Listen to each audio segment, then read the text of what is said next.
জিনিসপত্রগুলো তারা সংরক্ষণ করতেন নিজেদের কাছে। তো অনেক দিন আগের কথা, প্রায় 1000 বছর আগের একটি ঘটনা। মিশরে একজন আলেম বসবাস করতেন এবং তিনি মিশরের পরবর্তীতে মন্ত্রী হন। মিশরে থাকাকালীন অবস্থায়ও তিনি যে জায়গা ক্রয় করেন সেটি ক্রয় করেন মদিনায়, এবং ঠিক হুজুর সাল্লাল্লাহু আলাইহি ওয়াসাল্লামের ঘরের ঠিক নিকটেই। তো মিশরে থেকে তিনি কেন মদিনায় জায়গা ক্রয় করলেন, এই ঘটনা যখন চারিদিকে ছড়িয়ে পড়ে তখন সবার মধ্যে একটা উৎসাহ কাজ করে, একটা কৌতূহল কাজ করে যে এত দূরে থেকে, প্রায় 1000 কিলোমিটার দূর থেকে মিশরে বসবাস করে তিনি মদিনায় কেন জায়গা কিনলেন। শুধু তাই নয়, মিশরে বসবাস করেও তিনি মদিনার শাসকদেরকে প্রায়ই উপহার পাঠাতেন, যেন তেন উপহার নয়, স্বর্ণ উপহার পাঠাতেন।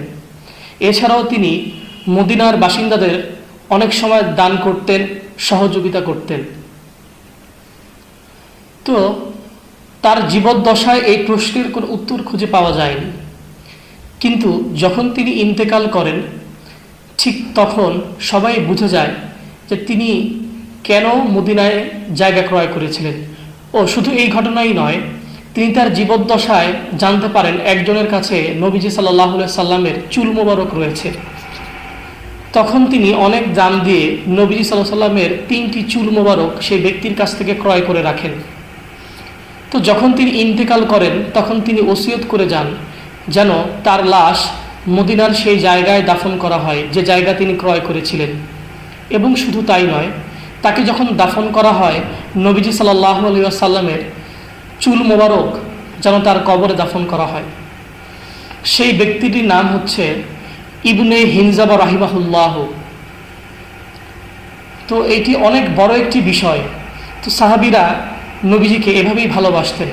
এছাড়াও উম্মু সুলাইম রাদিয়াল্লাহু আনহু নবীজি সাল্লাল্লাহু আলাইহি ওয়াসাল্লামের ঘাম সংরক্ষণ করে রাখতেন, নবীজির সেই ঘাম মোবারক তিনি সংরক্ষণ করে রাখতেন। এছাড়া আয়েশা রাদিয়াল্লাহু আনহু নবীজির জামা মোবারক সংরক্ষণ করে রাখেন।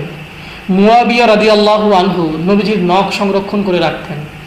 এছাড়া আনাস ইবনে মালিক রাদিয়াল্লাহু আনহু নবীজির লাঠি মোবারক সংরক্ষণ করে রাখেন, এবং আনাস ইবনে মালিক রাদিয়াল্লাহু আনহুকে যখন ইন্তেকালের পর দাফন করা হয় তার কবরে সেই লাঠিটিকেও দাফন করে দেওয়া হয়। তো সাহাবীদের এই ঘটনাগুলো দেখলে বোঝা যায় যে ভালোবাসা কোনো যুক্তিতর্ক মানে না, এবং নবীজি সাল্লাল্লাহু আলাইহি সাল্লামের প্রতি সাহাবীদের ভালোবাসা কী পরিমাণ ছিল। ভিডিওটি ভালো লাগলে সবাই লাইক করবেন, কমেন্ট করবেন এবং শেয়ার করে দিবেন, এবং ইউটিউব থেকে দেখলে চ্যানেলটি সাবস্ক্রাইব করে দিবেন এবং বেশি বেশি শেয়ার করে দিবেন। ধন্যবাদ।